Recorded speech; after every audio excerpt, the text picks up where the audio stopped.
여호수아 2장 1절에서 24절, 9장 1절에서 15절 말씀입니다. 눈의 아들 여호수아가 시딤에서 두 사람을 정탐꾼으로 보내며 이르되 가서 그 땅과 여리고를 엿보라 하매 그들이 가서 라합이라 하는 기생의 집에 들어가 거기서 유숙하더니 어떤 사람이 여리고 왕에게 말하여 이르되 보소서 이 밤에 이스라엘 자손 중에 몇 사람이 이 땅을 정탐하러 이리로 들어왔나이다. 여리고 왕이 라합에게 사람을 보내어 이르되 내게로 와서 네 집에 들어간 그 사람을 끌어내라. 그들은 이 온 땅을 정탐하러 왔느니라. 그 여인이 그 두 사람을 이미 숨긴지라. 이르되 과연 이 사람들이 내게 왔었으나 그들이 어디에서 왔는지 나는 알지 못하였고 그 사람들이 어두워 성문을 닫을 때쯤 되어 나갔으니 어디로 갔는지 내가 알지 못하나 급히 따라가면 그리하면 그들을 따라잡으리라 하였으나 이미 그들을 이끌고 지붕에 올라가서 그 지붕에 버려놓은 산대에 숨겼더라. 그 사람들은 요단 나루터까지 그들을 쫓아갔고 그들 뒤쫓는 자들이 나가자 곧 성문을 닫았더라. 또 그들이 눕기 전에 라합이 지붕에 올라가서 그들에게 이르되 말하되 여호와께서 이 땅을 너희에게 주실 줄을 내가 아노라. 우리가 너희를 심히 두려워하고 이 땅 주민들이 다 너희 앞에서 간담이 녹나니 이는 너희가 애굽에서 나올 때 여호와께서 너희 앞에서 홍해 물을 마르게 하신 일과 너희가 요단 서쪽에 있는 아모리 사람의 두 왕 시온과 오게에게 행한 일, 곧 그들을 진멸시킨 일을 우리가 들었음이니라. 우리가 듣자 곧 마음이 녹았고 너희로 말미암아 사람이 정신을 잃었나니 너희 하나님 여호와는 위로는 하늘에서도 아래로는 땅에서도 하나님이시니라. 그러므로 이제 청하노니 내가 너희를 선대하였은즉 너희도 내 아버지의 집을 선대하도록 여호와로 내게 맹세하고 내게 정표를 내라. 그리고 나의 부모와 나의 남녀 형제와 그들에게 속한 모든 사람을 살려주어 우리 목숨을 죽음에서 건져내라. 그 사람들이 그에게 이르되 내가 우리의 이 일을 누설하지 아니하면 우리의 목숨으로 너희를 대신할 것이요 여호와께서 우리에게 이 땅을 주실 때에 인자하고 진실하게 너를 대우하리라.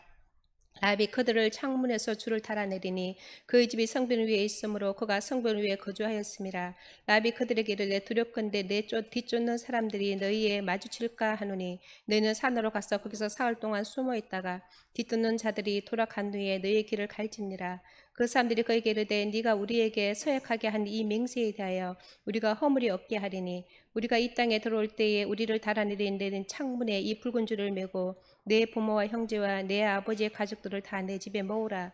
누구든지 내 집 문을 나가서 그리로 가면 그의 피가 그의 머리로 돌아갈 것이요 우리는 허물이 없으리라. 그러나 누구든지 너와 함께 집에 있는 자에게 손을 대면 그의 피는 우리의 머리로 돌아오려니와 내가 우리의 이 일을 누설하면 내가 우리에게 서약하게 한 맹세에 대하여 우리에게 허물이 없으리라 하니 라합이 이르되 너희의 말대로 할 것이라 하고 그들을 보내어 가게 하고 붉은 줄을 창문에 매니라.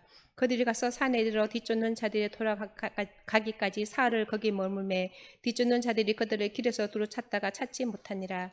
그 두 사람이 돌이켜 산에서 내려와 강을 건너 눈의 아들 여호수아에게 나아가서 그들이 겪는 모든 일을 고하고 또 여호수아에게 이르되 진실로 여호와께서 이 온 땅을 우리 손에 주셨으므로 그 땅의 모든 주민이 우리 앞에서 간담이 녹도이다 하더라.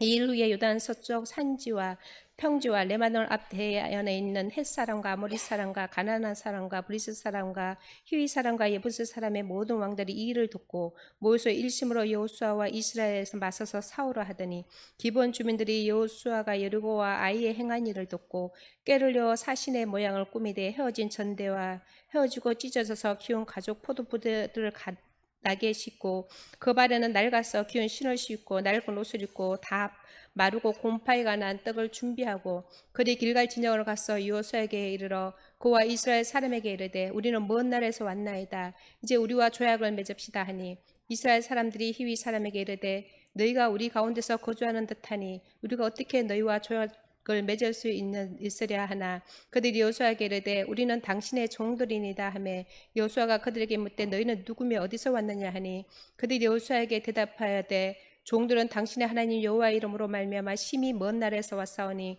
이는 우리가 그의 소문과 그가 애굽에서 행하신 모든 일을 들으며 또 그가 유단 동쪽에 있는 아모리 사람의 두 왕들고 헤스본 시온과 아스타롯에 있는 바사나 옥에게 행하신 모든 일을 들었음이니라.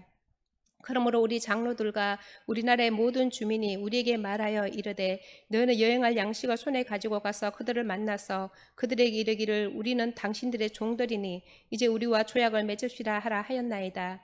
우리의 이 떡은 우리가 당신들에게 오려고 떠나던 날에 우리들의 집에서 아직도 뜨거운 것을 양식으로 가져왔으나 보소서 이제 말랐고 곰팡이가 났으며 또 우리가 포도주를 담은 이 가죽 부대도 새 것으로 했으나 찢어지게 되었으며 우리의 이욕과 신도 여행이 매우 길었으므로 낡아섰나이다 한지라. 우리가 그들의 양식을 취하고는 어떻게 할지를 여호와께 묻지 아니하고 여호수아가 곧 그들과 화친하여 그들을 살리라는 조약을 맺고 회중 족장들이 그들에게 맹세하였더라.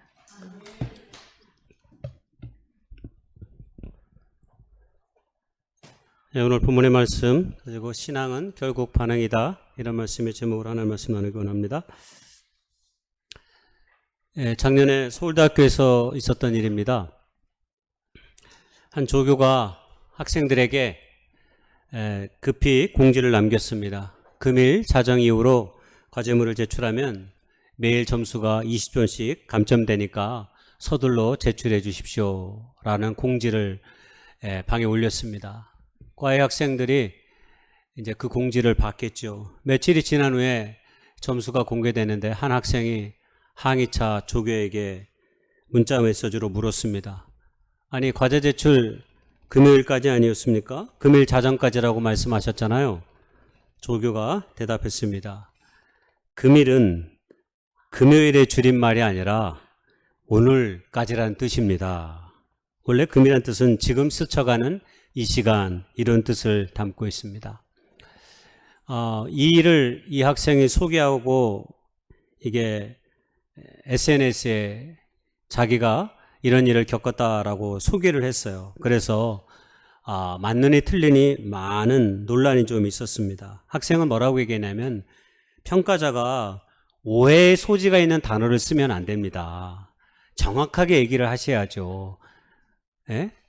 오늘까지 하시든지. 근데 금일까지라는 말을 서울대학교 학생들이 못 알아들은 것입니다. 이런 일들이 오늘 우리 사회 속에 많습니다. 인터넷과 미디어, 인공지능이 엄청나게 발달하면서 정보와 데이터가 쏟아지고 있습니다. 그리고 이런 것들을 잘 파악하고 이해하는 사람이 세상 가운데서 능력 있는 삶을 살아가는 것이죠. 이런 능력을 문해력, 이렇게 이야기합니다. 실제로 우리 사회 젊은 친구들은 어른들이 하는 말을 잘 못 알아들을 때가 많이 있습니다. 어떤 사람이 무운을 빕니다 그랬더니 학생이 왜 저분은 저 사람이 운이 없기를 저렇게 바란답니까? 라고 옆에서 반문했답니다. 해설자가 이번에 우리 양궁이 9연패를 했습니다 라고 가슴 벅차게 얘기하니까 듣고 있던 한 학생이 우리 양궁 맨날 이렇게 지기만 한데 라고 말했다는 이야기도 있습니다. 나이든 충격적인 하나의 이야기도 있는데, 학교 안내문에 중식 제공이라는 가정통신문을 받은 젊은 학부모가 우리 아이는 한식을 더 좋아하는데 어찌하여 이 학교는 중식만을 제공하나 라고 학교에 컴플레인을 했다는 그런 웃지 못할 이야기도 있습니다. 인공지능의 시대 속에서는 AI 활용들을 자기의 삶의 영역에서 잘 활용하는 사람이 곽강을 받습니다. 그래서 이런 능력을 갖추는 사람을 문해력이 능력이 있는 사람이다, 이렇게 얘기하기도 합니다. 근데요, 신앙생활도 마찬가지입니다. 신앙생활을 잘하는 것을 저는 반응력이다. 제가 이 말은 사실 여러 번 했습니다. 신앙생활은 뭐라고요? 항상 자주 잊어주셔서 감사합니다. 반응이라고 그랬어요. 저는 반응력이 좋아야 된다고 생각해요. 목사님이 말씀을 전하든 말든 나는 내 길을 갈 거야, 이렇게 생각해가지고는 하나도 은혜를 못 받습니다.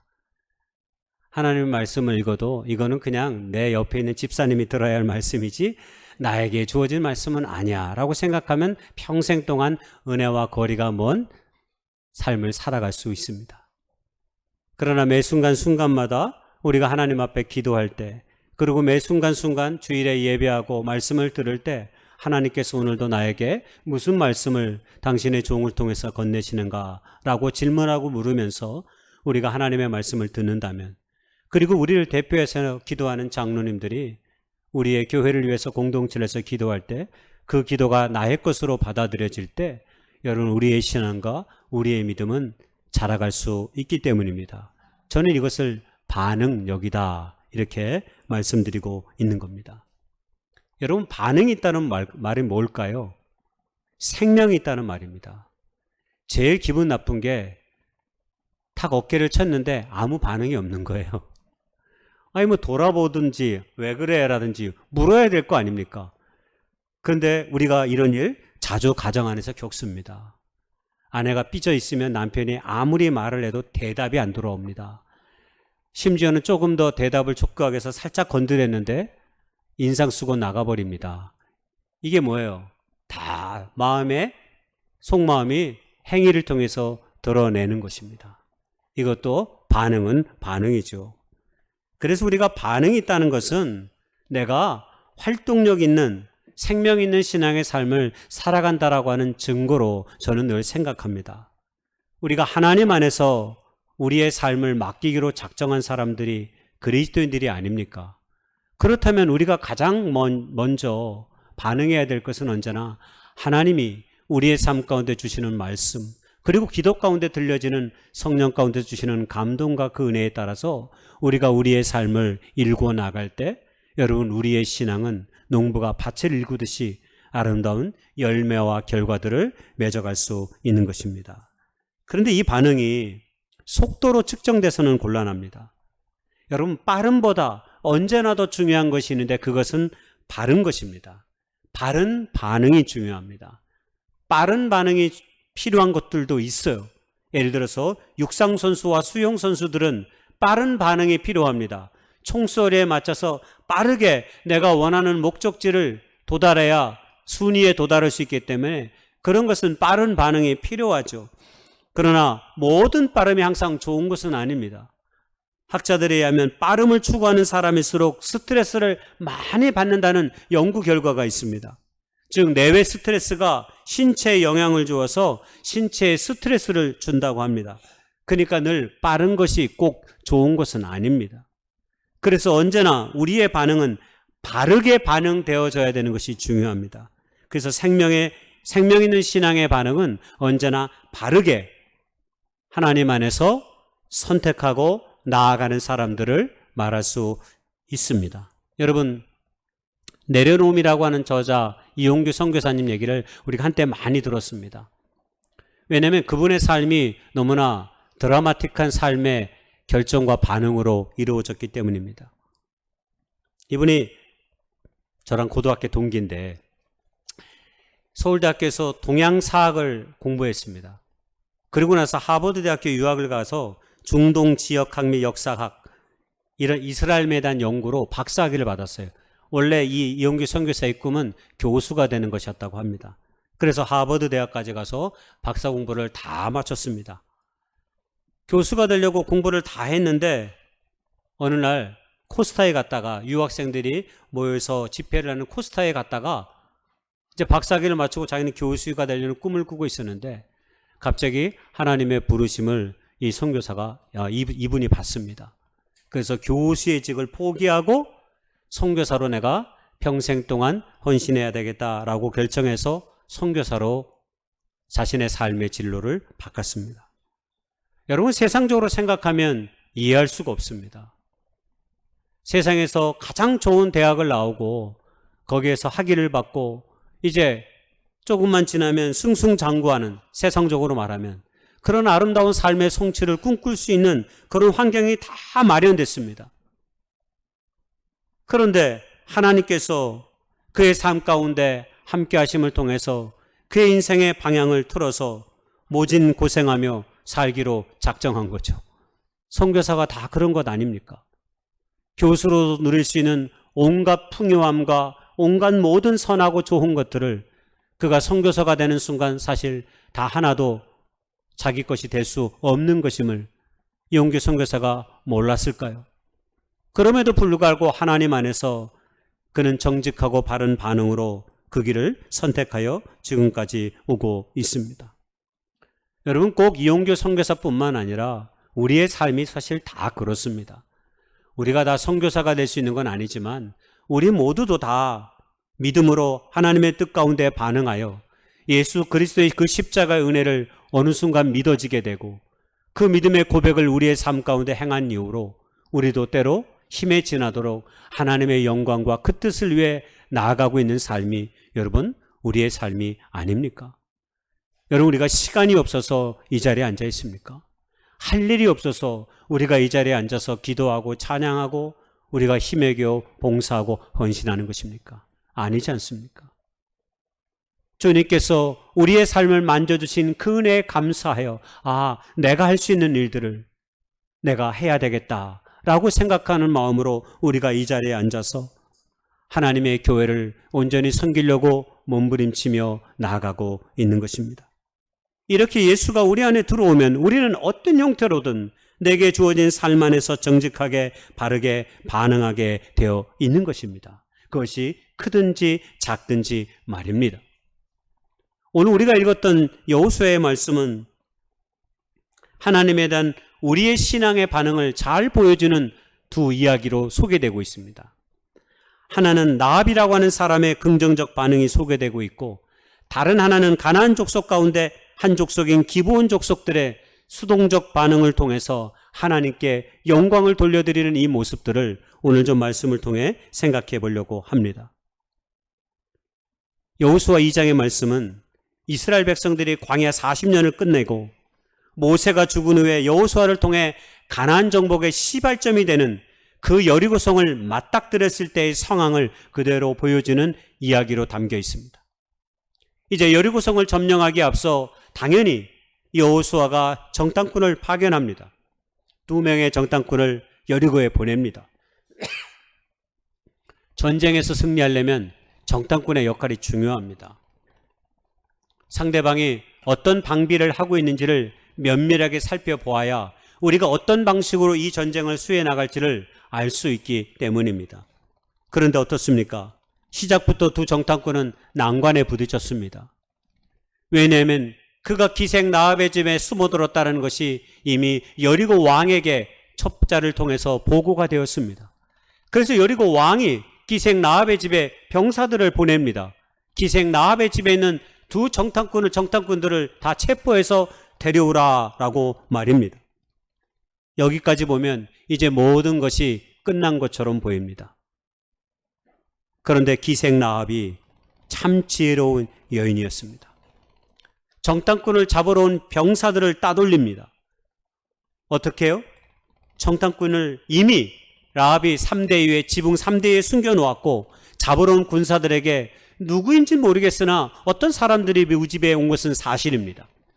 그런데 그가 해가 지기 전에 성문이 닫을 때쯤 급히 뛰어나가는 것을 내가 보았습니다. 그러니 여러분들이 지금이라도 달려가서 쫓아가면 그 정탐꾼들을 아마 잡을 수 있을 것 같습니다. 라고 기생 라합이 얘기를 한 겁니다. 라합의 이야기를 가만히 듣다 보면 제갈공명 같습니다. 기생 라합이 이 모든 상황을 다 조종합니다. 단순히 정탐꾼을 숨겨주는 차원에 머무른 것이 아니라 이 정탐꾼들이 어떻게 하면 생명을 유지하고 이 모든 공경에서 벗어나 그들의 뜻을 이룰 수 있도록 다 이 계책을 꾸미고 계획하고 조정하는 사람이 바로 나합입니다. 나합의 말을 들으니까 잡으러 온 군사들이 어떻게 합니까? 급히 뛰어나갑니다. 그럼 빨리 잡으러 가야 되겠다 하고 쫓아갑니다. 정탐꾼들은 자기 집에 지붕 위에 숨겨놓고 말입니다. 그것뿐입니까? 정탐꾼이 나가자 라합이 군사들이 나가자 정탐꾼들에게 뭐라고 얘기하냐면 지금 나가면 잡히니까 조금 있다가 나가고 곧바로 산으로에 3일 동안 숨어 있어라. 그래서 경비가 좀 이 삼엄한 경비가 좀 해체가 되면 그때 너희의 길로 돌아가라 라고 하는 그 방법까지 다 가르쳐 줍니다. 왜 그랬을까요? 도대체 라합이 왜 자신의 생명과 목숨을 걸고 자신의 왕을 속이고 병사들을 속이는 이런 모험적인 일들을 왜 감행한 것일까요? 여러분 자칫 잘못하면 하루아침에 생명을 잃어버릴 수 있잖아요. 그럼에도 불구하고 이런 일을 감행한 것은 다른 것이 아닙니다. 바로 여호수아 2장 9절 11절에 나오는 말씀입니다. 하나님께서 요단강 동편에서 있었던 일들과 그 모든 일들, 그리고 심지어는 홍해가 갈라지고 이스라엘 백성들이 아모리아의 두 왕을 죽이고 여기까지 왔다고 하는 사실을 이미 여리고의 족속들도 다 알게 되었다라고 말합니다. 그래서 심지어 여리고의 주민들이 간담이 녹았고 정신을 잃을 정도로 혼미했다라고 말합니다. 바로 그러면서 천지의 주관자이신 하나님을 고백하고 있는 거죠. 너희의 하나님 여호와는, 위로는 하늘에서도 땅에서도 하나님이시라고 하는 놀라운 믿음의 고백을 라합이 하고 있는 것입니다. 여러분, 이 고백이 바로 두 정탐꾼들을 목숨을 걸고 숨겨진 이유가 됩니다. 하나님께서 홍해를 가르시고 이스라엘 백성들을 애굽에서 탈출해내시고 아모리의 두 왕을 죽인 이 모든 일들을 이루시는 분이 하나님 그분뿐이심을 라합이 고백하고 있는 것입니다. 한마디로 진실된 믿음의 반응인 거죠. 신앙은 요행이나 맹목이 아닙니다. 여러분, 신앙은 그런 것이 아닙니다. 진실하고 냉철한 판단 가운데서 우리가 믿음 가운데 바르게 반응한 결과가 오늘 우리가 여기 믿음의 사람들로 서 있는 것 아닙니까? 라합은 자신의 삶의 상황 속에서 능동적으로 반응한 것입니다. 신앙은 그래서 언제나 능동적 반응입니다. 하나님이 이루신 일들을, 아니 기생 라합만 들었습니까? 여리고 족속의 모든 사람들이 라합이 들었던 그 하나님이 이루신 모든 역사를 들었습니다. 그러나 훗날 여리고의 족속 가운데 구원받은 사람은 오직 기생 라합과 그의 가족과 식소들 뿐이었습니다. 바로 기생 라합의 이 놀라운 신앙의 능동적 반응을 통해서 말입니다. 정탐꾼들을 숨겨주고 더 나아가 자신의 가족을 구원하는 일을 12절과 13절에 소개합니다. 내가 너희들을 선대했으니까 내 아버지의 집을 선대하도록 하나님께 맹세해라. 나의 부모와 나의 형제들과 나에게 속한 모든 사람들까지 다 살려줘라. 여러분, 놀랍지 않습니까? 이 절박한 상황 속에서도 자기 혼자 생명의 삶이 구원받는 것을 원한 것이 아니라 가족들까지, 친족들까지, 그 집에 사는 모든 사람들까지도 라합의 능동적인 믿음, 그 한 사람의 믿음 때문에 구원받는 놀라운 역사가 이루어지고 있는 것입니다. 하나님이 이루시는 역사는 그래서 때로 예측할 수가 없습니다. 하나님께서 기생 라합의 이 믿음의 반응 때문에, 이 능동적 반응 때문에 하나님이 장차 이루시는 구원의 역사를 수정하십니다. 원래 하나님은 여호수아에게 가나안의 모든 족속들을 다 멸하라고 했습니다. 그런데 라합의 이 행위를 통해 나중에 여리고성을 정복하려 할 때 여호수아를 통해 라합과 그의 가족들이 약속한 대로 다 구원을 받습니다. 그리고 더운 날 라합이 바로 룻의 남편인 보아스의 모친이라는 사실을 여러분 알고 있습니까? 그리고 이 가문에서 태어난 사람이 예수님이십니다. 여러분, 상상이나 할 수 있겠습니까? 가나안 족속의 한 사람으로 마땅히 죽어야 할 라합과 그의 가족들이 위대하신 하나님이 이루신 그 일들에 감동과 경외함을 느끼고 기꺼이 자신의 모든 삶을 맡기며 나아갈 때 하나님께서는 그를 통해서 우리가 헤아릴 수 없는 놀라운 역사를 이루어 가신 것이죠. 한 사람의 능동적인 신앙의 반응이 별것 아닌 것 같지만 이렇게 놀라운 믿음의 역사를 써가는 것을 성경은 우리에게 늘 말합니다. 성경에 이러한 사람들이 많이 있습니다. 그 중에 한 사람이 누구냐면, 여러분, 이스라엘 민족을 지금 이 가나안 광야 40년을 버티고 애굽에서 구해낸 위대한 인물이 모세입니다. 그래서 구약성경에 가장 위대한 인물 3명을 꼽으라면 한 사람은 모세요, 한 사람은 다윗이요, 한 사람은 엘리야입니다. 율법의 시대, 왕정의 시대, 애언자의 시대를 대표하는 세 사람이죠. 근데 여러분, 그 모세의 탄생 가운데 그 모든 역사를 가능케 했던 두 산파가 있었습니다.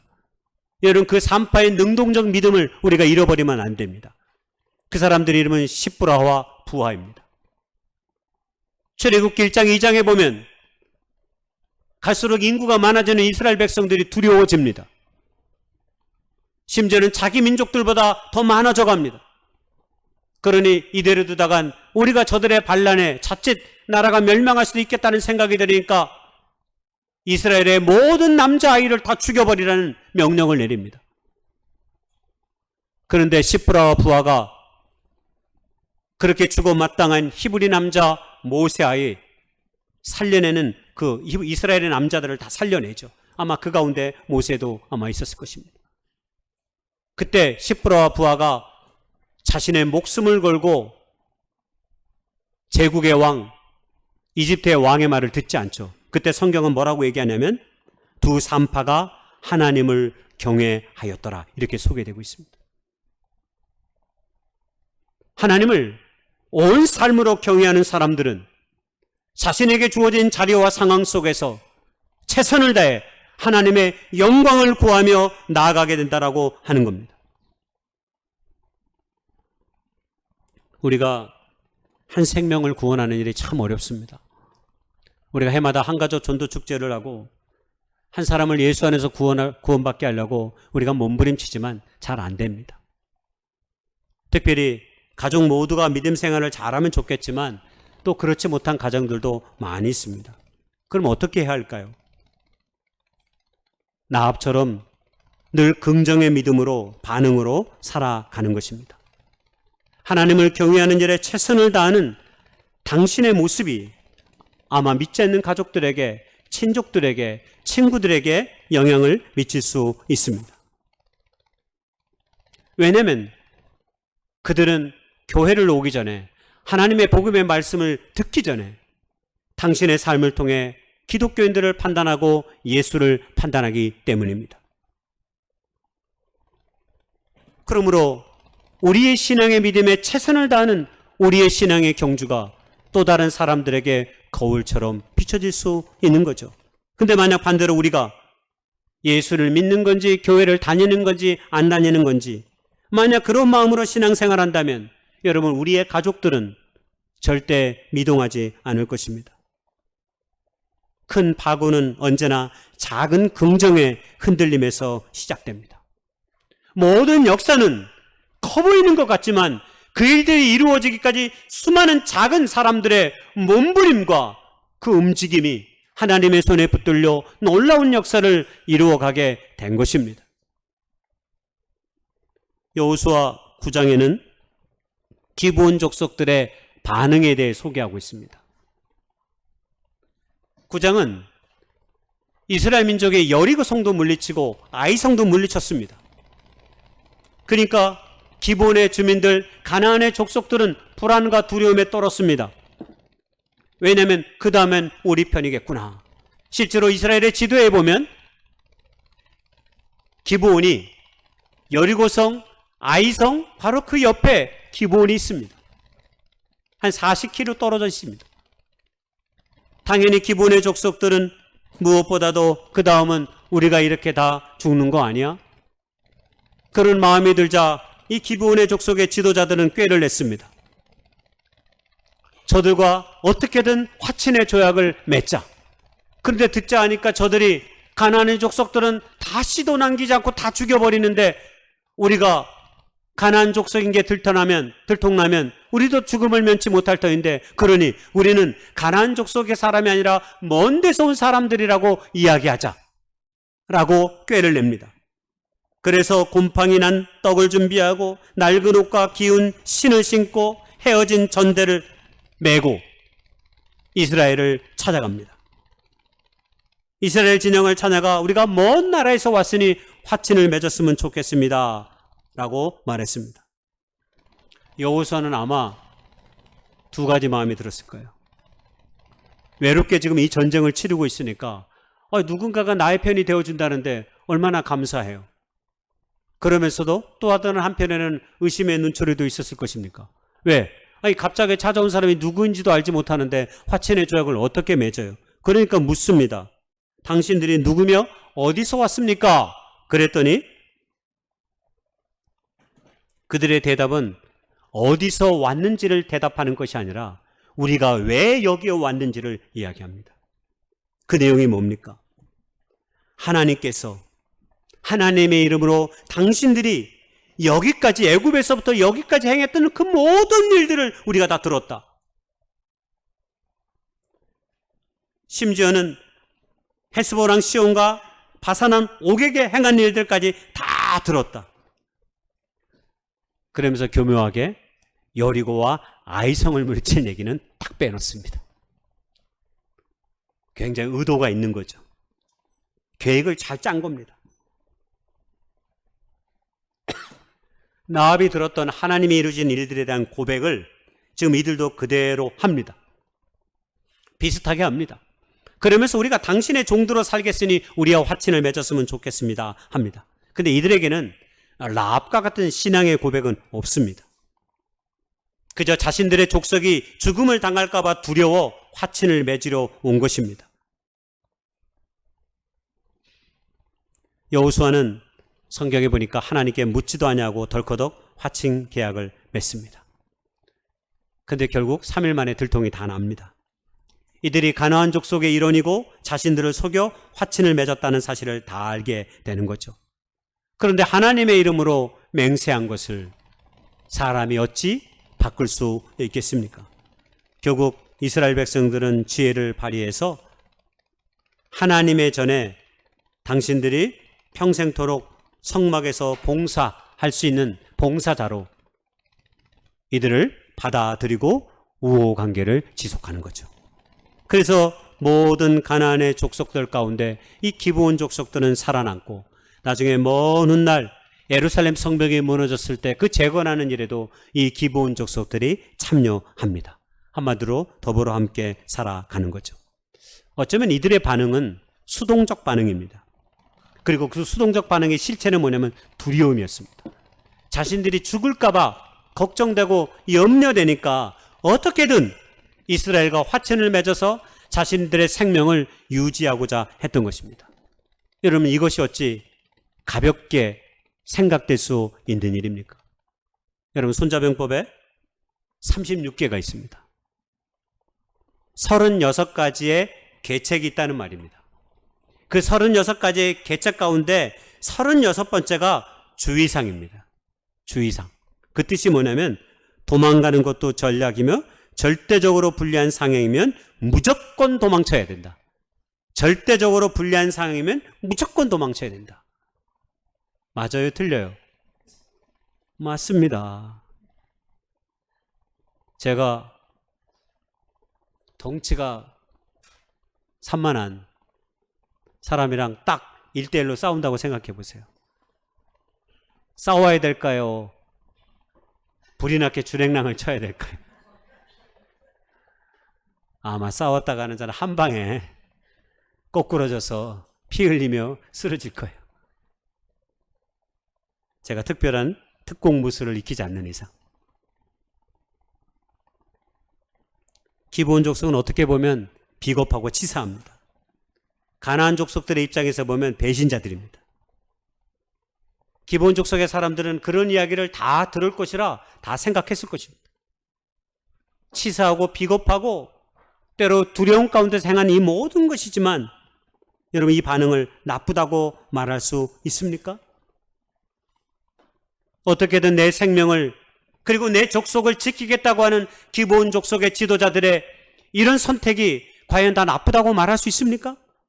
하나님께서는 이 기브온 족속의 투항과 화친의 조항을 놀랍도록 그 일들을 이루시는 역사를 또 여호수아가 보여주고 있잖아요. 여호수아 읽는 내내 그래서 신이 났습니다. 제가 그래서.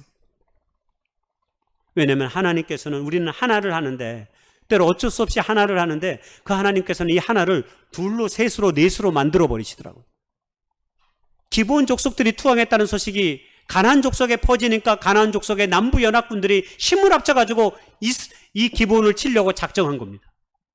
그랬더니 기브온은 이스라엘에게 우리가 위험에 처했으니 도와주십시오라고 하니까 여호수아가 손살같이 달려가 밤새도록 달려가 그들을 기습해버리고 그들을 다 멸해버립니다. 기브온의 군사들은 한 명도 뭐 했다는 얘기가 성경에 없어요. 순전히 이 싸움은 이스라엘의 남부연합군과 가나안의 남부연합군과 이스라엘의 싸움이 되어버린 것입니다. 하나님께서는 그래서 하나씩 여리고 아이, 기브온, 헷 하나씩 여러분 성을 정복한다고 생각해 보세요. 얼마나 많은 시간이 걸리겠어요. 그런데 남부의 연합군들이 함께 모이니까 한꺼번에 멸하는 놀라운 시간의 단축의 역사를 만들어내는 거죠. 여러분, 때로 두려움을 갖는다는 건 우리에게 수동적인 반응을 우리가 가질 수 있어요. 때로 죄와 타협도 하기도 하고 때로 우리가 위축되기도 합니다. 그리고 반대로 무작정 두려움을 억누르고 허세를 부릴 수도 있습니다. 그러나 이런 반응은 다 두려움을 회피하는 몸부림입니다. 우리는 언제나 하나님 안에서 최선의 선택을 행하는 거죠. 때로 그것이 부끄러울지라도 말입니다. 제가 예전에 소개한 바 있는 제가 김은혜 남한 선생이라는 책을 한 5번을 읽었는데, 왜냐하면 무엇인가 삶의 중요한 선택을 할 때 저는 늘 하나님의 말씀도 보지만 이 책의 최명길과 김상원을 늘 생각하거든요. 남한선성이라는 소설은 인조가 청나라에 의해서 47일 동안 남한선성에 쫓겨갑니다. 더 이상 대한민국 조선의 땅에 도망갈 데가 없어요. 그래서 마지막으로 피신한 곳이 남한선성입니다. 그리고 그 47일 동안 청나라에 의해서 온 성이 다 가로막혔습니다. 그때 조정 대신들이 비루하게 항복하느니 마지막까지 싸우다 죽는 것을 두고 서로 논쟁을 했습니다. 그 논쟁의 두 충신이 최명길과 김상훈입니다. 그 내용은 이런 내용입니다. 작아서 다 안 보이시지만 제가 한번 읽어보겠습니다. 인조가 이렇게 말했습니다. 나를 성 밖으로 나오라고 하는구나. 나가면 다음은 어찌 되는 것이냐. 영의정 김유가 말합니다. 전하의 뜻을 말씀해 주시면 충분히 받들겠습니다. 왕은 말합니다. 나는 살고자 한다. 그것이 나의 뜻이다. 최명길이 말합니다. 전하, 살고자 하시면 답서를 보내시어 말귀를 트시옵소서. 청나라가 편지를 보내가지고 항복하라. 그러면 내가 너희들을 용서해 주겠다라고 계속해서 편지를 보냈습니다. 그때 김상원은 반대로 이렇게 말합니다. 진정 살고자 하신다면 답서를 보내지 마시옵소서. 왕은 대답합니다. 누가 답서를 쓰라느냐. 척화를 하자니 칸의 손에 죽을까 두렵고 오랑캐에게 살려달라고 답서를 쓰자니 망고의 역적이 될까 그것이 두려운 것이냐. 최명길이 말합니다. 신은 이제 망고의 역적이옵니다. 기브온 족속은 사는 길을 택하였습니다. 신앙의 또 다른 반응은 수동적인 길도 있습니다. 여러분, 수동적인 길이란 아무것도 안 하는 것이 아니라 자신의 아픔과 수치를 무릅쓰고서라도 생명이 사는 길을 택해야 된다는 것입니다. 이 말을 다르게 말하면 하나님께 전적으로 수치를 무릅쓰고서라도 맡겨야 된다는 것입니다. 여러분, 구약성경 에레미야를 읽다 보면 하나님이 이루시는 섭리와 신비에 대해서 깊이 생각하게 합니다. 왜냐하면 에레미야 선지자가 이스라엘 백성들에게 뭐라고 예언을 하냐면 다 바벨론의 포로가 되십시오. 이 나라는 끝났습니다. 다 바벨론의 포로로 끌려갈 것이 하나님의 뜻입니다라고 말했어요. 이게 보통의 예언자들이 하는 말이 아니거든요. 그런데 하나님께서 눈물의 선지자라고 에레미야가 불리는 이유가 이것 때문입니다. 이스라엘 백성들의 죄악과 그들의 패역함이 너무 커서 하나님께서는 그들을 바벨론의 70년의 포로로 맡기셨습니다. 근데 하나도 믿고 싶지 않습니다. 왕들과 신하들과 많은 예언자들은 하나님은 우리를 지키시고 여기까지 인도하신 하나님은 절대 그럴 리가 없다. 대표자가 하나냐고 하는 거짓 선지자가 그래서 28장에 저렇게 말합니다. 2절 4절에 하나님께서는 바벨론의 왕의 목에를 꺾을 것입니다. 염려하지 마십시오. 하나님께서 우리를 지금까지 붙잡아 주셨더니 승리케 하실 것입니다. 모든 것들이 원상 회복될 것입니다. 두려워하지 마십시오 라고 얘기합니다. 그럴듯합니다. 사람들이 듣고자 한 말을 하나냐가 했습니다. 그런데 눈물의 선지자 에레미야는 그 반대로 얘기했죠. 결국 어떻게 됐습니까? 2년 후에 거짓 선지자 하나냐는 돌아올 것이라고 말했지만 결국 다 하나냐의 이 모든 이야기들이 거짓으로 드러났죠. 거짓 예언이 되었고 결국 이스라엘 백성들은 우리가 잘 알듯이 바벨론의 포로가 되었습니다. 좋은 말, 좋은 것처럼 보이는 일도 실은 거짓일 수 있습니다. 눈에 보기에 불합리해 보이고 수치스럽게 느껴져도 하나님의 손에 붙잡힌 바 되면 그 길이 생명의 길이 된다는 사실을 에레미야는 오늘 우리에게 보여줍니다. 결론적으로 얘기하면 신앙은 하나님이 이루시고 이루실 그리고 이루시는 일에 대한 우리의 삶의 반응입니다. 우리가 하나님의 자녀로 살지만 우리가 할 수 있는 일은 아주 작습니다. 그러나 내 안에 그 작은 빛을 자꾸 켜다 보면 그 빛이 누군가에게 소중한 길이 되고 꿈이 될 수 있다는 사실을 꼭 기억했으면 좋겠습니다.